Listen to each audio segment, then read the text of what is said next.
Hi guys, this is your host. Tonight, we're stepping back in time onto the creaking, groaning decks of a British Royal Navy warship in the mid-1700s. Forget the swashbuckling romance. This is about the grit, the grime, and the sheer grinding reality of life aboard a wooden world, a floating fortress packed with hundreds of men, sailing for months or years on end. Our goal here isn't to follow a hero, but to experience a single day through the senses of an ordinary person, someone torn from their life and pressed into service. We want to feel what they felt, from the moment they woke in the dark to the moment they collapsed back into it. So, if you enjoy this kind of immersive history, please consider a like and a subscription, and let me know in the comments where you're listening from. It's always amazing to see how far these stories travel. All right, let's get into it. Here we go. The first thing is not a sound, but a smell. It is the first and the last thing of every day, the alpha and omega of your existence. It has more layers than a rotten onion, a complex bouquet of decay you have learned to pass without thinking. First, there is the bilge, a sour, watery stink that rises from the very bowels of the ship, a perpetual miasma of stagnant seawater, vomit, and human waste. It is the ship's foul breath, and it never leaves you. Underneath the bilge is the tar. It is a sharp, acrid, almost medicinal smell that coats everything. It is in the oakum caulking stuffed between the massive timbers of the hull, in the rigging that groans and sings overhead, on the hands and clothes of the men who are your constant, suffocating companions. It is the smell of preservation, the scent that holds this wooden world together and keeps the ocean out. At first you hated it. Now it is just part of the air you breathe. Then comes the smell of humanity, and this is perhaps the worst of all. It is the scent of 400 unwashed men, packed into a space never meant for clean living. It is stale sweat, sour breath, the faint, sickly sweet odor of sickness and scurvy that clings to some, the sharp tang of urine from the overflowing heads, and the ever-present, cloying dampness that infuses every thread of your clothing, your hammock, your very skin. It is the smell of a crowd that never disperses. The cold comes next, a physical presence in the dark. It is a damp, penetrating cold that has nothing to do with the weather on deck. It is the cold of the deep ocean seeping through the thick wooden hull, a cold that lives in the shadows and the perpetually wet spaces. It settles in your bones, a deep, persistent ache that you feel most acutely in the moments before waking, a reminder that you are suspended in a fragile wooden shell over miles of black, indifferent water. Your bed is a hammock, a simple length of canvas slung from the deck beams above. It is your only private space, and it is not private at all. You are pressed in on all sides. The man to your left, a cooper from Bristol with a hacking cough, snores with a wet, rattling sound. You can feel the warmth of his body, smell the stale beer on his breath, even in the cold. The man to your right shifts, his hammock bumping against yours in the gentle, rhythmic sway of the ship. Above and below you, more men, more bodies, a living, breathing, coughing tapestry of humanity. Sound bleeds through the dark. The ship is never silent. It is a living creature, and its voice is a constant chorus of groans and creaks. The massive timbers of the hull, the great oak ribs, strain against the pressure of the sea. The rigging, the web of ropes and stays, thrums and whistles with a sound that changes with the wind's direction and intensity. It is a language you are slowly, unwillingly learning to understand. A high-pitched whine means the wind is picking up. A deep, shuddering groan means the ship is taking a heavy sea. And there are other sounds, the frantic, tiny scratching of rats in the walls and in the hold, an army of unseen scavengers that shares this world with you. The soft, wet plink of water dripping from a leaky seam onto the deck below. The distant, rhythmic tread of the watch on the deck above your head. The the soft rush and gurgle of water against the hull, just inches from your ear. A constant reminder of the thin barrier between your world and the abyss. You lie still, suspended in the swaying darkness, trying to hold on to the last vestiges of a dream. It was a dream of home, of a place that feels more imaginary with each passing day. You dreamt of a wide green field, the smell of cut grass and damp earth after a rain shower. You dreamt of the solid, unmoving ground beneath your feet. The memory is so vivid it's a physical pain, a hollow ache in your chest that is worse than the cold. You are 19 years old. You are not a sailor. 6 months ago you were a clerk's assistant in a small parish in Wiltshire. Your world was ruled by the neat columns of a ledger, the scratch of a quill on paper, the changing of the seasons across familiar fields. Your greatest ambition was to become a full clerk, to have a small cottage of your own, to marry the baker's daughter. Your world was small, and it was safe. Then came the press gang, a night in a tavern, a sudden violent confusion of fists and angry shouts, the dull thud of a... You woke up here, in this wooden hell, your old life severed as cleanly as a rope cut by a knife. Your name is Thomas, but that name belongs to the boy in the fields. Here, you are just a hand, a body to be counted, a number on the purser's list. You are a component in the great, grinding machine of the Royal Navy. Does she remember you? The baker's daughter with flour on her cheek and a shy smile. Do you remember you? The boy who was afraid of thunderstorms and knew the names of all the constellations. That boy is gone. He was scoured away by the salt, the fear, and the endless, crushing labor. In his place is this creature that sleeps in the dark, that understands the language of creaking wood, that knows the precise texture of a weevil-infested biscuit. The ship gives a heavier lurch, a deep, resonant groan that travels up from the keel and through your body. Someone nearby mutters a curse in their sleep. The cooper's coughing fit subsides into a low, wheezing whistle. The darkness is absolute, a thick, palpable blackness that you feel against your eyelids. It is the darkness of the womb and the tomb, and you are suspended between them. You try to summon the dream again, the green field, but it's gone. All that is left is the smell of tar and bilge and the cold. You open your eyes, but it makes no difference. The darkness is the same, inside and out. You are on the orlop deck, the lowest of the 3 main decks. It is a place of storage, of cables and sails, and when the time comes, it will be the cockpit, the surgeon's bloody theatre. For now, it is where you and 100 other men sleep, a place below the waterline, deprived of any natural light or fresh air. You can map the space around you by sound and touch. You know that if you reach your hand out to the left, you will touch the rough canvas of John's hammock. If you reach to the right, you will find the same. The ceiling, the underside of the gun deck, is so low that you can feel the warmth from the cannons that sit directly above you, a residual heat that does nothing to combat the damp. You know the exact location of the pillar you always bang your head on when you get up too quickly. This cramped, stinking space is your home.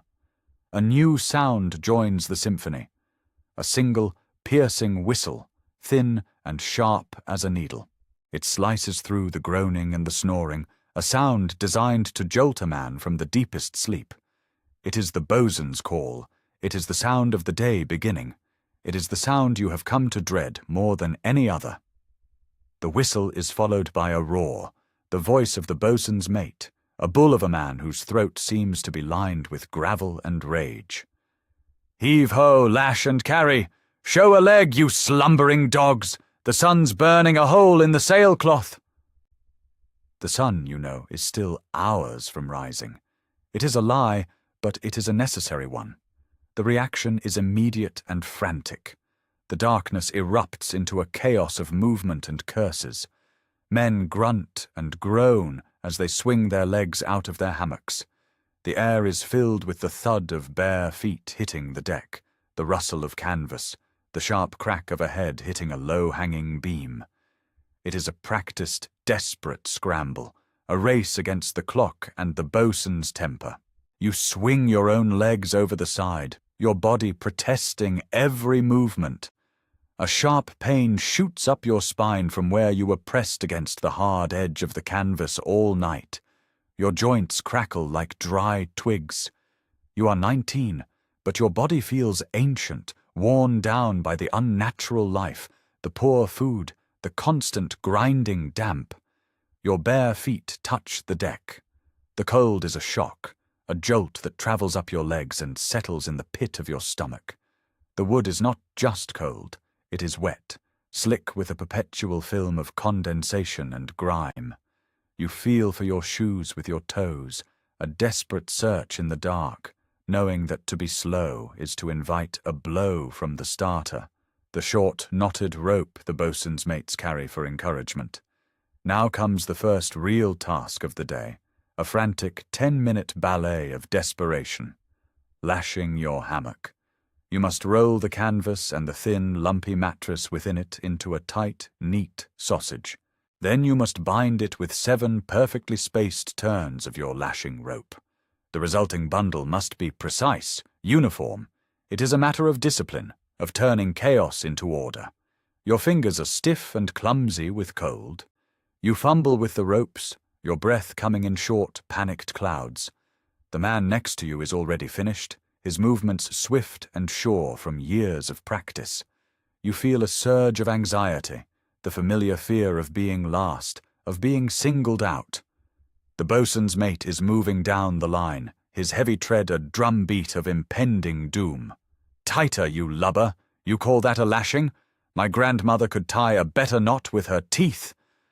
You pull the ropes with all your strength, the rough hemp biting into the soft skin of your hands. You finish the last turn, your heart pounding. You hoist the heavy bundle onto your shoulder. It is a dead weight, awkward and cumbersome. Now you must carry it up through the labyrinth of the ship, to its storage place in the nettings along the ship's rails. You join a river of men flowing towards the ladders, a stumbling, cursing procession in the near-total darkness. The air is thick with the smell of panicked sweat. You climb, one hand for the ladder, one for your hammock, your shoulder screaming in protest. You emerge from the oppressive darkness of the orlop into the slightly less oppressive gloom of the lower gun. The air is marginally better. You can smell the cold iron of the great 32-pounder cannons that line the deck, their muzzles staring out through the closed gun ports like blind eyes. The gun crews are already at work, their movements shadowy and indistinct in the faint light of a few swaying lanterns. They are swabbing out the barrels, checking the tackle, their voices low and guttural. This deck is a place of violence, a sleeping beast that you pray will never be woken. Another ladder, this one steeper. You climb again, your legs burning, until you emerge onto the upper gun deck. More cannons, more men. The ship is a layered cake of humanity and firepower. Finally, you reach the top. The spar deck, open to the elements. The shock of the open air is breathtaking. The wind is a physical blow, cold and heavy with the salt spray of the Atlantic. It whips your thin shirt against your skin and tears the warmth from your body in an instant. The sky above is not yet light, but a deep, star-flecked indigo, the blackness beginning to soften at the eastern horizon. For a single fleeting moment, you are struck by its beauty, a vast, cold, and terrible beauty. Then the moment is gone, shattered by the reality of the task. You stumble to the rail and heave your hammock into the netting, cramming it in alongside dozens of others. These packed hammocks will serve as a barrier during battle, a soft wall to absorb splinters and musket balls. Everything on this ship has at least 2 purposes, and one of them is usually violent. Your duty is done. You have lashed and carried. You have not been last. You have not earned a blow. It is the first small victory of the day. You stand for a moment, catching your breath, the wind roaring in your ears. The ship feels alive under your feet, rising and falling on the long, dark swells of the open ocean. You can see the dark shapes of the other men, their silhouettes stark against the slowly lightening sky. You are all ghosts, haunting the decks of this floating purgatory, but there is no time for reflection. The next call comes, another whistle, another shouted command. "Scour and holy stone, move it!" The day's real labor is about to begin. You and 100 other men, the idlers and the less experienced hands, are assigned the eternal back-breaking task of cleaning the ship. You are herded towards the pumps. The seawater comes up in a gushing torrent, shockingly cold. Buckets are filled and passed down a human chain, the water sloshing over the sides, drenching your feet and legs. The cold is so intense it feels like a burn. Your feet are already numb, 2 blocks of ice at the end of your legs. Then come the stones. The holy stones are large blocks of sandstone, so heavy it takes 2 or 3 men to drag them with ropes. Your stone is smaller, a piece of broken holy stone nicknamed a prayer book, because you must get on your knees to use it. You drop to the deck, the hard wood unforgiving against your kneecaps. The process is simple and brutal. Water is thrown across a section of the deck. You take your prayer book, grip it with both hands, and begin to scrub. You move with the grain of the wood, a rhythmic back and forth motion, your body rocking with the effort. The sandstone grinds against the wood, scouring away the dirt, the grime, the bloodstains from the last pig that was slaughtered. The work is mindless, repetitive, and agonizing. Your back screams in protest. Your knees are raw. Your hands, already tender from the hammock lashing, are scraped and bruised by the rough stone. The icy salt water soaks the knees of your trousers, chilling you to the bone. You keep your head down, focusing on the small patch of deck in front of you, the wood slowly lightening from a dirty grey to a pale, clean white. Around you, the ship is a hive of activity. The topmen, the elite sailors, are already aloft in the rigging, dark spiders against the dawn sky, checking the lines and sails. The Marines are drilling on the quarterdeck, their movements precise and synchronized, the rhythmic stamp of their boots a counterpoint to the grinding of the stones. Officers in their fine blue coats stand apart, observing, their voices sharp and clear on the wind. A quirky detail of naval life is the obsession with cleanliness. A clean ship was believed to be a healthy ship, a disciplined ship. Captains were judged by the whiteness of their decks. This relentless scrubbing was not just about hygiene, it was about order, about imposing a rigid, almost fanatical control over this chaotic environment. It was a ritual, a daily act of war against the dirt and decay that threatened to consume everything. You scrub, back and forth, back and forth. The rhythm takes over your body, your mind. You cease to think. You are just a machine made of muscle and bone, performing a single, repetitive task. The sun finally breaks the horizon, a sliver of blinding orange that spills across the dark water. The light brings no warmth, only a clearer view of the vast, empty expanse of the ocean that surrounds you. You are adrift in a world of wood, water, and sky. An hour passes, or maybe 2. Time loses its meaning. There is only the scrape of stone on wood, the ache in your back, the bite of the cold. Finally, the boatswain's call sounds again, the signal to stop. You rise slowly, your body stiff and creaking like the ship's timbers. You look at the deck. It is pristine, white and clean, the morning sun glinting on the damp wood. It is beautiful, in a sterile, hard-won way. In an hour, it will be dirty again. Now, breakfast, the word itself is a cruel joke.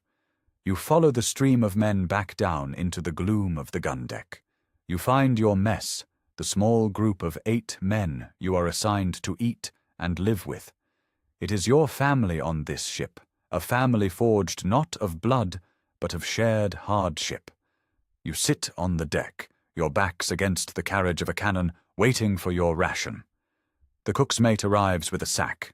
He reaches in and hands each of you your portion. It is a single piece of ship's biscuit.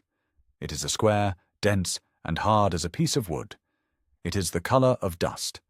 This is your fuel for the morning's work. You take the biscuit in your hand. You know the ritual. You hold it over the deck and tap it firmly against the cannon. A small shower of black specks falls out onto the wood.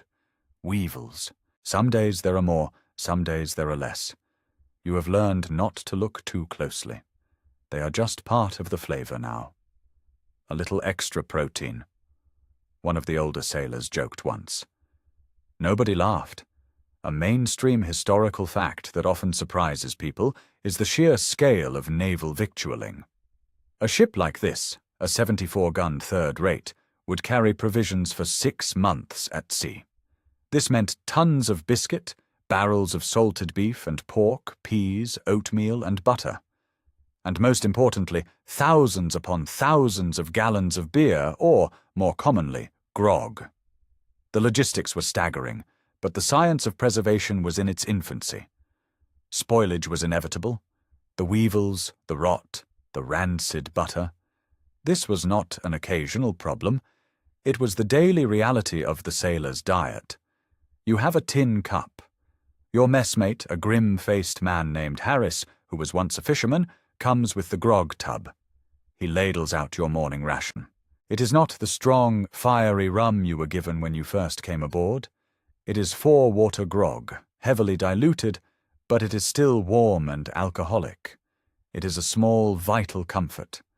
You dip the corner of your biscuit into the grog, letting it soak for a moment. This is the only way to make it edible. You put the softened corner in your mouth. The taste is a familiar litany of disappointment. Stale flour, salt, the faint, bitter tang of the weevil dust, and the sharp, cheap sweetness of the rum and water.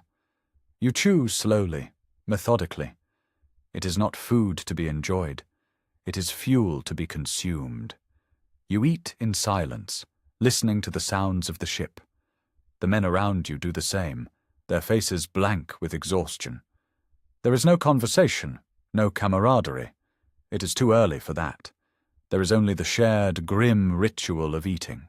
You gnaw on your rock-hard bread and sip your watery grog, and you try not to think about the breakfast you used to eat.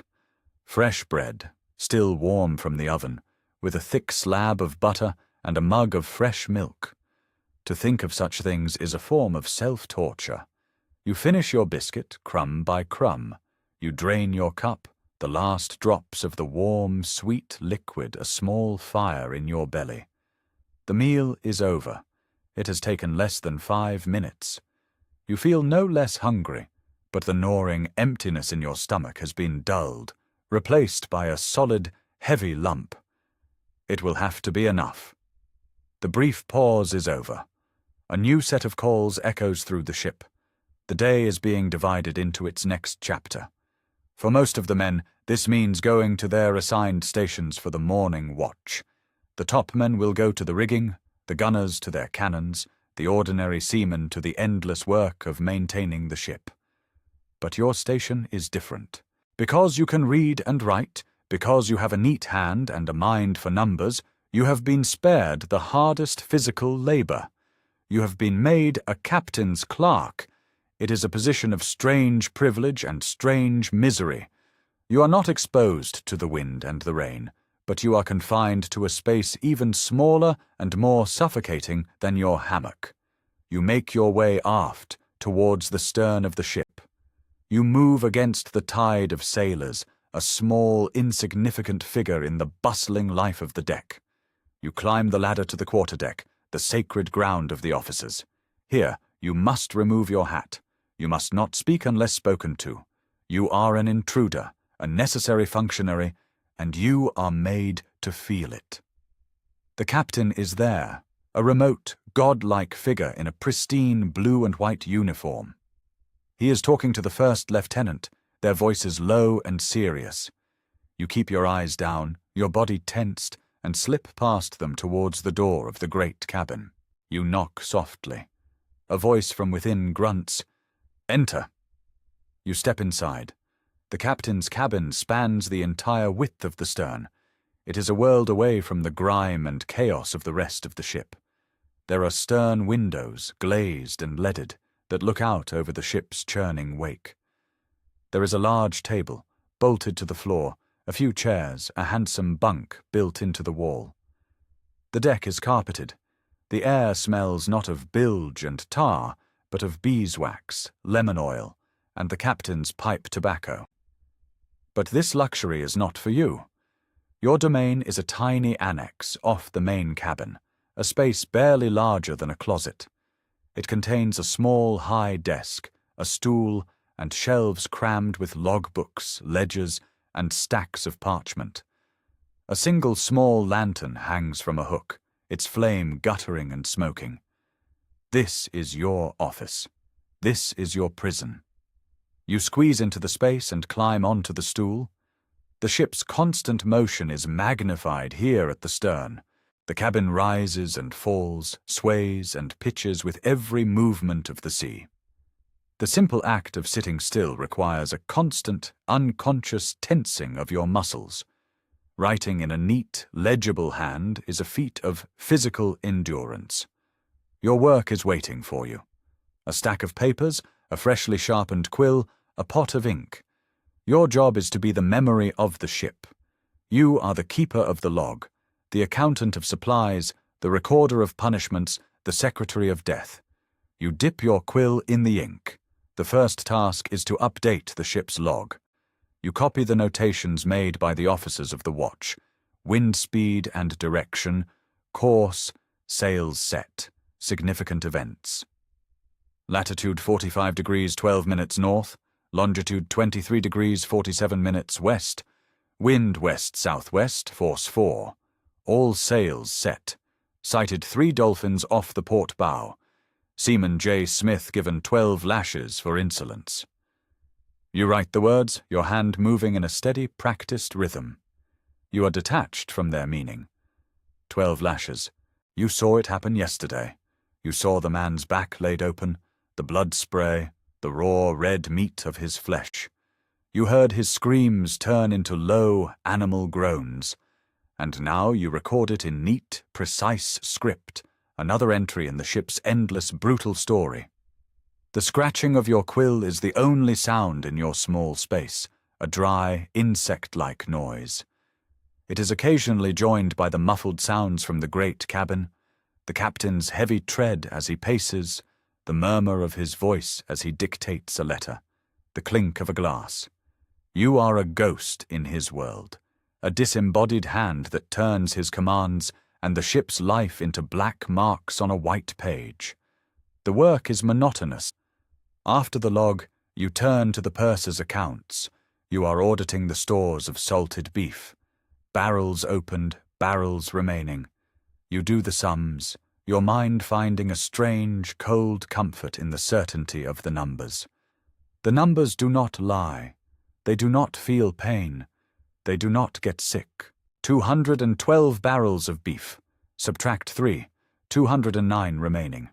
Simple, clean. But even the numbers tell a story of decay. You must also record the barrels that were opened and found to be spoiled, the meat green with mold, the brine foul. You write down the number, and in your mind you can smell it, the stench of rotten meat that permeated the deck for a day. You can see the anger and disappointment on the men's faces as the spoiled meat was thrown overboard. Less food, more hunger. The numbers tell this story too. The small cabin begins to feel smaller. The air grows thick and stale. The lantern smokes, coating the back of your throat with soot. The ship's motion is a constant, nauseating dance. You brace yourself with your knees against the desk, your body a spring, absorbing the shocks. A wave strikes the stern, and the whole cabin shudders. The ink in your pot sloshes, and you have to grab it to keep it from spilling. You stare out of the small, grimy porthole near your desk. All you can see is a patch of grey, churning water and a sliver of grey sky. The world has been reduced to this, the endless, featureless ocean, the confinement of this wooden box. You feel a wave of claustrophobia, a desperate urge to be outside, to feel the wind, to see the horizon. But you are trapped here, by your literacy, by your usefulness. You think of your old life, of the endless space of the fields. You could walk for miles and see nothing but green and brown earth, the vast dome of the sky above. The memory is so sharp it makes your stomach clench. You close your eyes for a moment, trying to recall the smell of the soil, the sound of the larks. But the smells of ink and tar are too strong. The groaning of the ship is too loud. The past is a foreign country, and your passport has been revoked. The bell on deck strikes. 4 bells. 10 o'clock. The morning is half gone. You have been here for hours, but it feels like a lifetime. You have filled 3 pages with neat, cramped script. You have documented the slow, steady consumption of the ship's resources, the slow, steady degradation of its men. You are the historian of this slow-motion disaster. You dip your quill again. The next task is to draft a letter for the captain, a report to the Admiralty in London. A place so remote, so impossibly far away, it might as well be on the moon. My lords, you write, the formal, looping script a mask for the grim reality it describes. I have the honor to report that His Majesty's ship Defiance continues on its station. You are a scribe in a floating monastery of violence. The rules are rigid, the rituals unchanging. The litany you recite is one of wind speed, barrel counts, and punishments.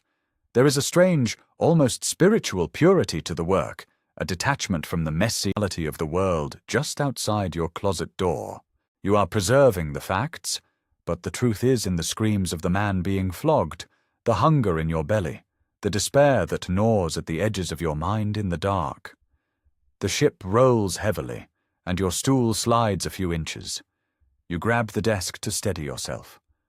The world outside the stern windows is a chaos of grey waves and white foam. The wind howls, a rising, mournful sound. A storm is coming. You can feel it in the way the ship moves, the way the timbers complain, a deeper, more urgent groaning. You write on, your hand steady, your face a mask of calm concentration. Inside, a cold knot of fear begins to tighten. A storm at sea is not an adventure, it is a battle for survival. The morning grinds on. The light from the stern windows fades as the sky darkens. The motion of the ship becomes more violent, less predictable. It is no longer a gentle rocking, but a series of sharp, jarring lurches. The sound of the wind rises to a shriek. On deck you can hear the shouts of the officers, the thunder of running feet, the frantic, high-pitched piping of the bosun's calls. They are shortening sail, preparing the ship for the blow. In your small, sheltered world, you continue to write. You are cataloguing the personal effects of a sailor who died of a fever 2 days ago.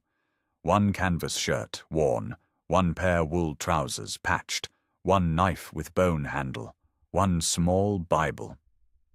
You list the pathetic treasures of a dead man, your quill scratching away as the world pitches and rolls around you. The absurdity of it is overwhelming. The universe is screaming, and you are making. The captain enters the great cabin, his face grim. He smells of salt and rain.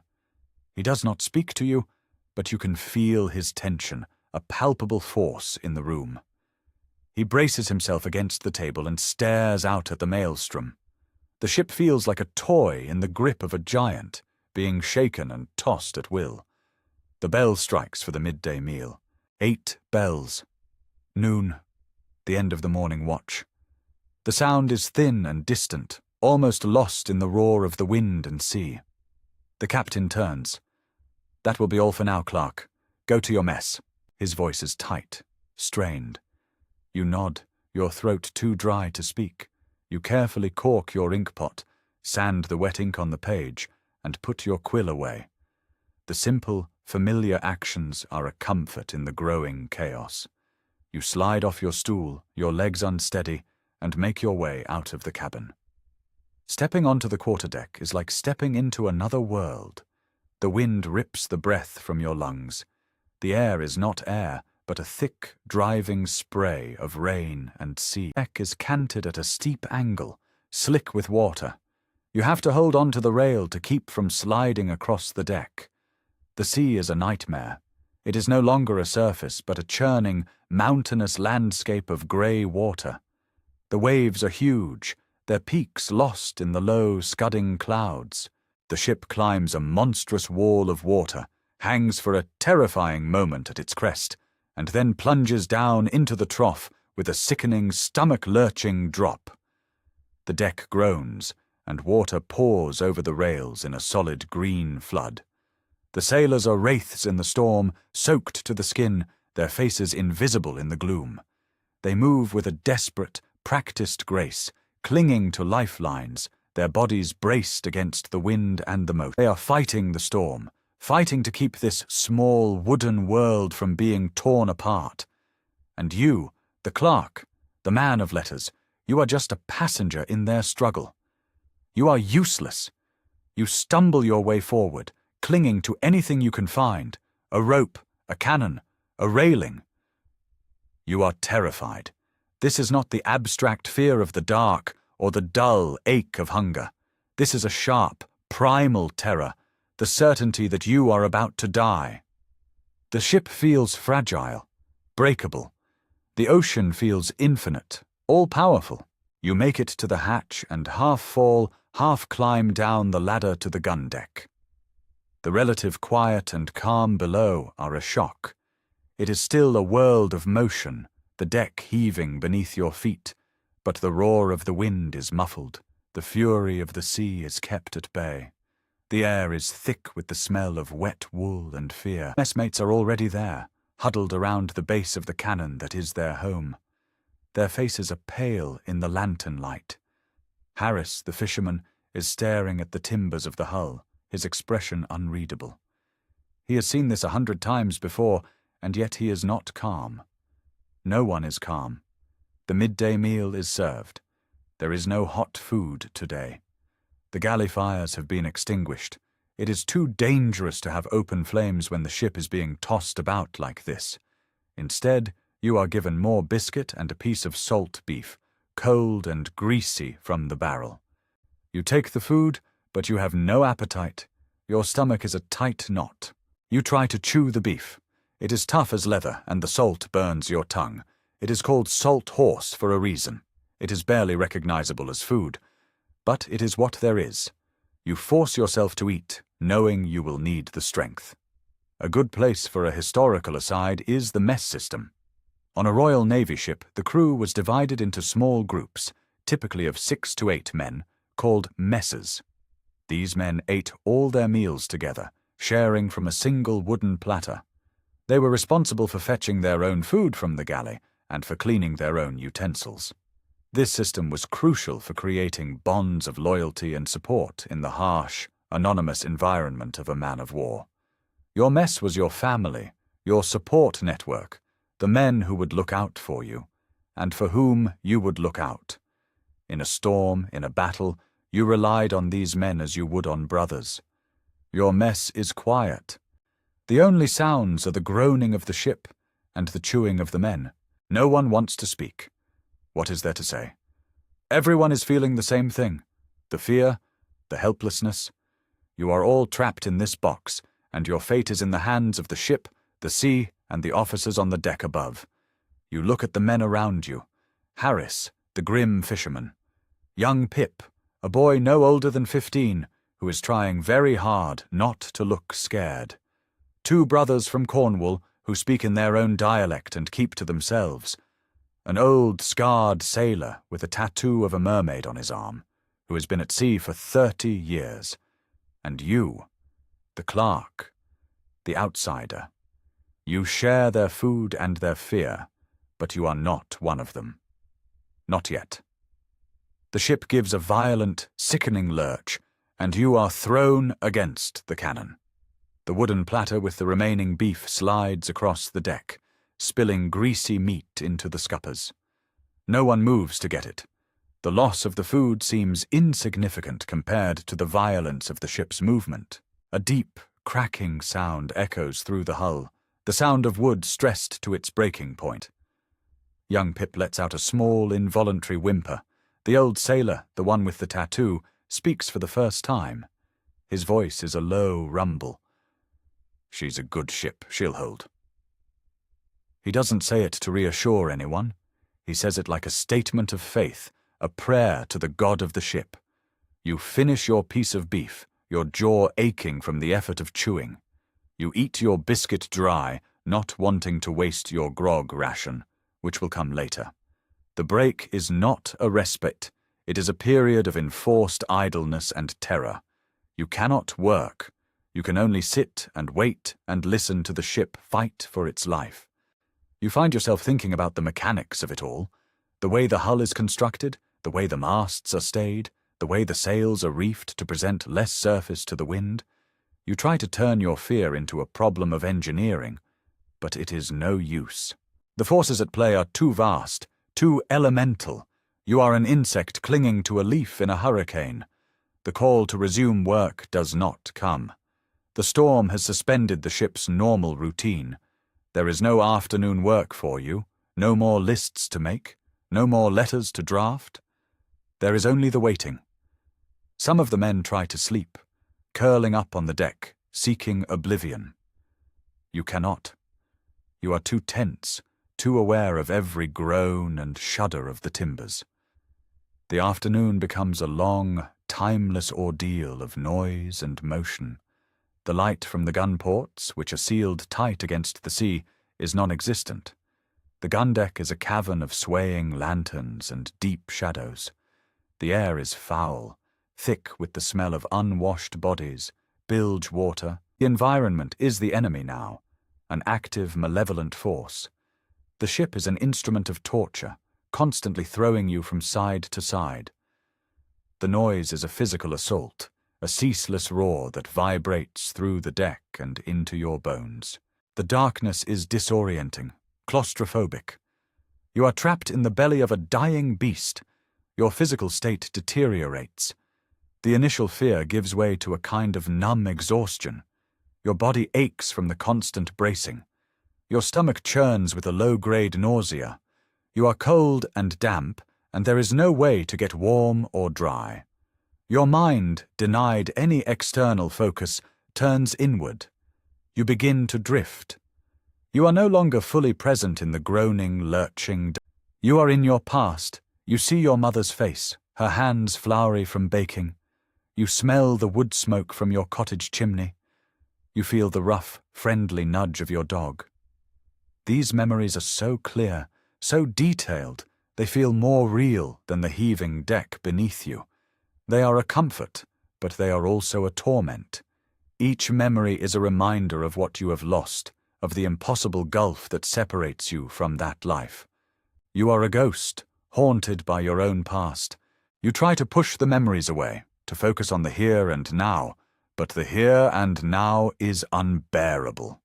So you let yourself drift, a willing captive of your own nostalgia. Does the baker's daughter even know you're gone? Did they say you ran away? Or did the press gang's visit become village gossip, a cautionary tale told over ale? The thought that your disappearance is just a story for others is a strange, hollow feeling. Your personal tragedy, a footnote in the life of your town. This is the honest struggle, not a battle with cannons and swords, but a battle against the crushing, soul-destroying monotony and terror of this life. It is the fight to hold on to your sanity when your world has been reduced to a dark, noisy, moving box. It is the fight to remember who you were, even as this life tries to scour that person away. You try to ground yourself. You focus on the details of your surroundings, the texture of the wood beneath your fingers, rough and splintery, the smell of the tar in the seams, the rhythm of the ship's groaning, a pattern of stress and release. You try to find order in the chaos. You do sums in your head. If the ship makes 6 knots for 12 hours, how many leagues has it travelled? You calculate the remaining biscuit rations for the 400 men on board. You retreat into the safety of numbers, the one part of your old life you have been able to bring with you. It is a thin shield, but it is better than nothing. The hours crawl by. The storm does not abate. If anything, its fury seems to increase. At some point, the evening meal is distributed. More cold beef, more biscuit. You eat without tasting, your body performing the motions of survival while your mind is elsewhere. You hear shouts from the deck above, a different tone, one of alarm. The men around you stir, their heads lifting. Harris, the fisherman, is on his feet, his ear pressed to the deckhead, listening. Something's carried away. He mutters. A mast? A yard? You imagine the chaos up there, the flailing ropes, the splintered wood, the men fighting in the screaming wind and darkness. A team of sailors is called away, scrambling up the ladders into the storm. You watch them go, their faces set and grim. You feel a pang of guilt for your own safety, your own uselessness. They are going to fight for your life, and all you can do is sit here in the dark and be afraid. The thematic reinforcement of this life is its sheer, grinding, non-heroic nature. There are no trumpets, no glorious charges. There is only the endless work, the bad food, the sickness, the fear. And there is the endurance, the simple, stubborn refusal to give up, to let the sea and the despair win. You see it in the faces of the old sailors, a kind of weary resilience that is more profound than any courage. They have survived this before. They will survive it again. Or they will not. It is all the same to the sea. The ship gives a shudder that is different from the others, a deep, jarring vibration that feels like it has struck something. But there is nothing to strike, only water. The groaning of the timbers rises to a new pitch, a sound of agony. You feel a lurch not from side to side, but a deep, sickening drop, as if the bottom has fallen out of the world. Men cry out. This is it, you think. This is the end. You close your eyes. You do not think of home. You do not think of anything. Your mind is a perfect, terrified blank. You are pure sensation. The feeling of falling, the roar in your ears, the cold dread in your gut. You wait for the final, splintering impact, the rush of black water that will end it all. But it does not come. The ship shudders again, and then the sickening drop is over. The familiar, almost comforting rhythm of rising and falling on the waves returns, though still violent. You open your eyes. You are still here. The ship is still here. The old sailor lets out a long, slow breath. Took a big one over the bow, he says. Buried her nose. The danger has passed, for now, but the fear remains, a sour taste in your mouth. You have looked into the abyss, and the abyss has looked back. You will never forget that feeling of falling, that moment of absolute certainty that your life was over. It will live with you now, another ghost to add to your collection. Sometime later, deep in what should be the night, you feel a subtle change in the ship's motion. The violence begins to lessen. The lurches are less severe, the drops less terrifying. The roaring of the wind begins to subside, turning back into a howl, then a moan. The storm is passing. The relief is so profound it is physically painful. The tension that has held your body rigid for hours begins to release, and every muscle screams in protest. You feel a wave of exhaustion so complete that you can barely hold your head up. You have survived. The ship settles into a new rhythm, a long, deep, rolling swell, the aftermath of the storm's fury. The calls from the deck above take on a more routine tone. The crisis is over. The work of repair and recovery begins. There is no formal signal to mark the end of the day. The day ended hours ago when the storm hit. This is a new period, a strange limbo between the terror that has passed and the work that is to come.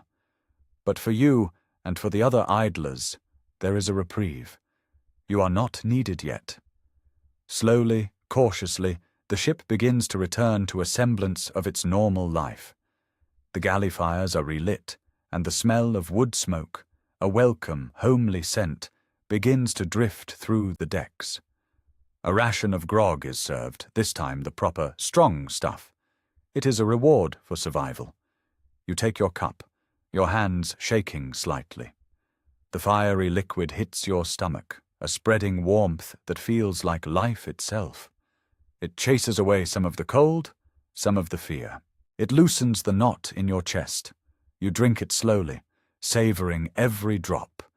It is the most delicious thing you have ever tasted. Around you the mood begins to lift. Men start to talk, their voices low at first, then louder, more animated. They are recounting the storm, sharing stories of what they saw, what they felt.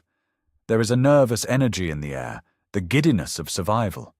Young Pip is even smiling, a wobbly, uncertain smile. The evening chores begin, but they are different tonight. The priority is damage assessment and repair. The carpenters are at work, their hammers ringing out as they patch a splintered rail. A team is sent to repair a torn sail. The pumps are manned to clear the water from the bilge, a task that will take hours. Your own small world needs tending. Your mess is a shambles. You help gather the scattered belongings, wipe down the deck where the beef spilled, and secure the mess chest. These small domestic tasks are a comfort, a way of restoring order to your tiny corner of the world. You are assigned to a pumping crew. It is hard, monotonous work, but you welcome it. It is better than sitting in the dark, thinking. You take your place at the long handle of the pump. You push and pull, your body falling into the familiar rhythm of labor. You work with a team of other men, your movements synchronized. You do not talk. You just work.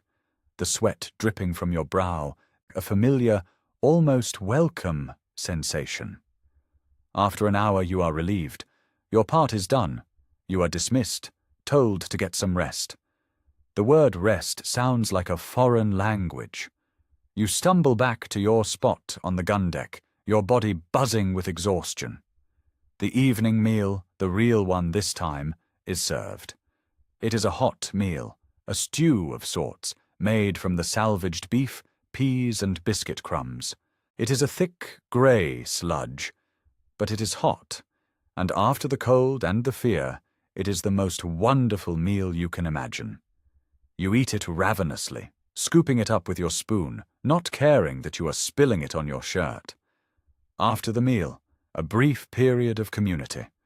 The storm has broken the back of the normal routine, and in its wake there is a strange sense of fellowship. The near-death experience has bonded you all. The old sailor with the tattoo pulls a small, crude flute from his ditty bag and begins to play. The tune is simple, a sad, lilting melody that speaks of lost homes and lonely seas. It is a sound of profound melancholy, and yet it is comforting. It is a human sound in this world of wood and wind. Other men listen in silence, their faces softened by the music and the lantern light. For a few moments, you are not just a crew. You are a community of survivors. You sit with your mess, leaning against the cannon, the warmth of the grog and the hot food still in your belly. You feel a sense of peace, a quiet contentment that you have not felt since you came aboard this ship. It is the peace of exhaustion, the peace of survival. You have faced the worst, and you are still here. The final preparations for the night begin. The boatswain's call comes, "Up all hammocks!"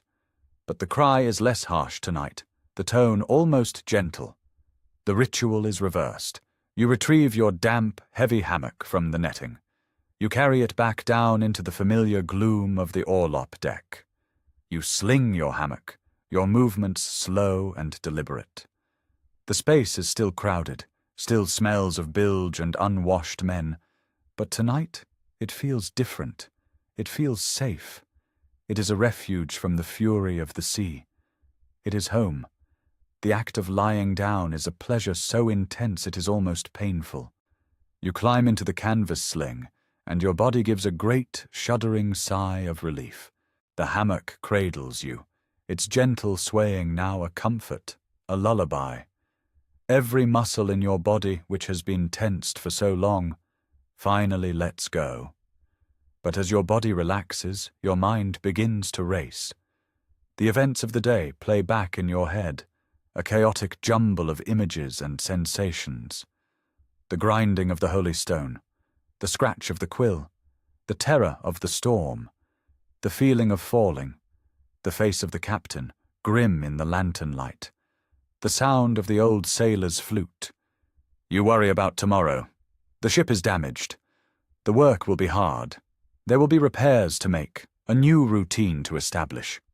The brief sense of community will evaporate in the light of day, replaced by the usual hierarchy, the usual discipline, the usual drudgery. You think about the dangers that are always present, even without a storm. Sickness, scurvy, a fall from the rigging, the sudden, brutal violence of battle. This ship is a fragile island of life in an ocean of death, and you are always living on the edge. Nostalgic memories surface again, but they are different now. They are not a torment, but a distant, sad comfort. You think of your small room under the eaves, the warmth of your bed, the sound of the rain on the roof. It seems like a life that belonged to someone else, a story you read in a book. The boy who lived that life is a stranger to you now. A final historical aside is warranted on the subject of naval discipline. Life was held cheap, but the ship was priceless. The Articles of War governed every aspect of a sailor's life, and the punishment for transgression was swift and brutal. Flogging with the cat-o'-nine-tails was a common occurrence, a ritualized act of violence designed to maintain order through terror. Men were flogged for drunkenness, for insolence, for cowardice, for falling asleep on watch. The threat of the lash was a constant presence, a shadow that hung over every man on board. The storm was a terrifying act of God, but the captain's power was a more immediate and constant terror. Lying in your hammock, you feel the sheer, overwhelming scale of your situation. You are on a journey with no end in sight.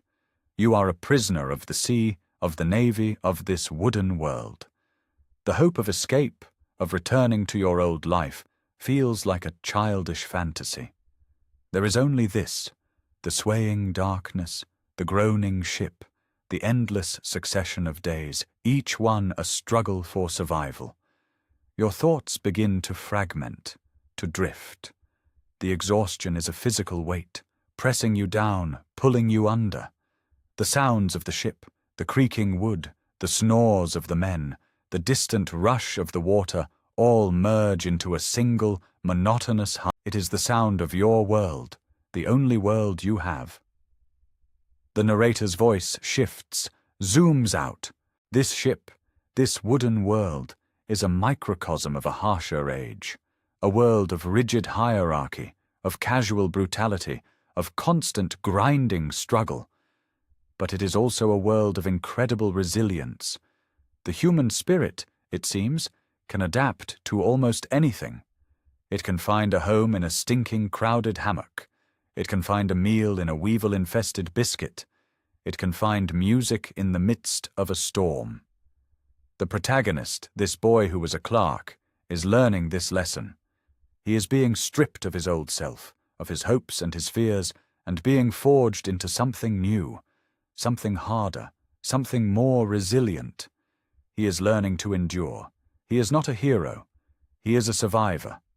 And in this world, that is the only kind of victory that matters.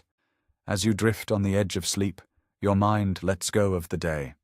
The fear, the pain, the exhaustion, they all recede, replaced by a deep, dark quiet. The ship rocks you like a child in a cradle. The wooden world holds you, protects you. You have done your work. You have faced the storm. You have survived another day. And now you are granted the small mercy of oblivion. The final surrender is not a defeat, but a release. It is a letting go of the struggle, a trust in the ship to carry you through the night. Your breathing deepens, becomes slow and regular, joining the rhythm of the sleeping men around you, the rhythm of the ship, the rhythm of the sea. You fall into a profound, dreamless sleep, the deep, healing sleep of the utterly exhausted. Your journey of survival is over for today. Tomorrow it will begin again. But for now, there is only the peace of the dark. And as you sink into that well-earned rest, we connect your experience to the timeless human need for it. Across centuries, across continents, the story is the same. The struggle of the day gives way to the surrender of the night. The body that labors must also rest. The mind that worries must also find peace. Your own bed, warm and safe, is the modern equivalent of that swaying hammock, a sanctuary from the storms of your own life. So let the gentle rocking of that 18th century warship carry you now into your own deep sleep. Let the sounds of the creaking timbers and the rushing water be a lullaby that quiets your mind. You have endured your day, and now is the time for rest. Let the worries and the lists and the struggles all fade away. There is nothing more to do tonight. There is only the quiet, the dark, and the promise of renewal. Good night. Sweet dreams.